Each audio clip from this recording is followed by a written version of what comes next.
To install Vosh Mods brackets, the first thing you want to do is, of course, remove the rotor and the brake pad. This is the first bracket for the Tesla emergency brake.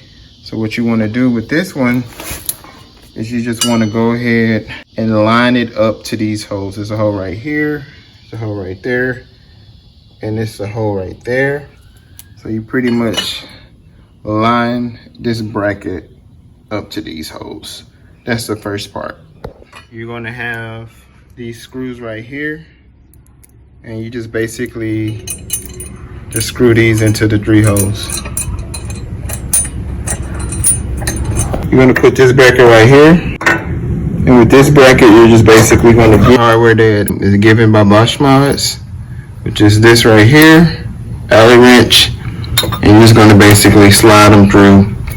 And once you slide them through, you're going to take this locking, once you slide through, you're going to take this locking lug and just pretty much just secure it like that.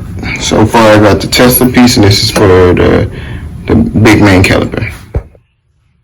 As you can see, I have a vice grip on the back, so it can hold the tension, as you can see, while I'm turning it, so I can tie it securely. Once I'm done putting down the camera, I'm going to hold this, that way I can tighten it, because it will turn if you do not have something to hold the bolt on the back.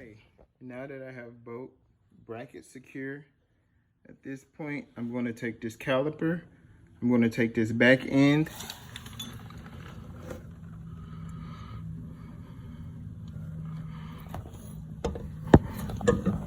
and I'm going to place the caliper to where you may notice I have a camber bolt that actually is blocking this screw right here. So you have an option of taking this camber bolt, loosening it and backing it up and putting the screw in, or you can just flip the camber bolt around. They're both identical on both ends, so it's pretty much up to you. Some people may not have this issue, but just be aware that your camber bolt could interfere with the actual bracket. See, I've removed the bolt from the camber bolt, and it just slides out, and the only thing I'm going to do is just take this bolt out. As you can see, these 2 pieces are identical, so the only thing I'm going to do is slide the bolt in through this side, back through the arm, and then take this piece on the other side, and that will put me in a position to where it won't interfere with the actual bolt. Keep in mind, when you're adjusting the camber bolt, you can use something to keep the actual assembly from not leaning or tilting down. Like I said, some people may not have this issue, but as you can see, I just basically flip the camber bolt around, and I'm just prompting it up so I don't lose tension in my camber. Now that your brackets are completely on the car, at this point you want to go ahead and get your rotor. Once you get your rotor, you're going to place it onto the rotor to where this hole is aligned with this hole, and at that point you're going to use this screw to screw it in. You might want to put a weld stud here to secure it while you're putting in this screw so you can get proper alignment. Now that I have the new disc rotor on, at that point, as you can see, I put this here for safety, and I'm gonna put this back in the original hole to hold the rotor in place. Now that I have the new rotor on, at this point, I'm gonna take the new caliper, and I'm gonna place the caliper over the rotor. As you can see, I'm placing the caliper right over this slot, and I'm going to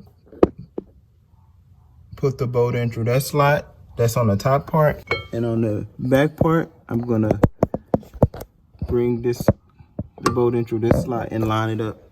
And once I line it up, at that point the caliper will be secured. As you can see, I've successfully put the bolts on the back. Now I'm just going to go ahead and tighten those bolts up, and at that point this caliper will be secure. So this is the tool I'm going to be using to loosen it up. This is a oversized Allen wrench socket, and I'm going to use this to tighten it from the back. Thank you. Side note, before you put the electric Tesla brake on, this would be a great time to put on the new brake line, which is right here. And all you do is loosen this bolt and you put the new one in and you detach the old one. That way it won't interfere with you putting on the brake line. It's just ease of work. Before you put the electric Tesla Brembo brake on, this would be a great time to go ahead and attach the adapter for your original electric brake to the new Vosh Mods adapter kit that goes into the electric Brembo brake. So I'm going to do that right now. Now you want to make sure that the electric brake is wide open, therefore you can slide it over the rotor. At this point, I'm going to take these two bolts and I'm going to put them in through here, and I'm going to screw them in from the top, from the top and from the bottom. From here and here. As you can see, I am now placing the electric brake on. And so now that I place it on, I'm going to go ahead and screw it in from the back as described before. Okay, so once you attach those two bolts and those bolts, and also attach the electric e-brake to the OEM e-brake, you're good to go. You now have your Vosh Mods double caliper installed, and as you can see, you can source your own calipers and utilize the brackets, but I highly recommend to get them from Vosh Mods, being that he does an excellent job powder coating them all different colors that you would like, or that you potentially would like, or that you can imagine, as well as rebuilding the caliper so you won't be faced with any issues with old calipers. But this is how you install, and this is the aftermath of a Vosh Mod big brake rear caliper. Give you guys a couple little angles so you can see it. All right, here we go.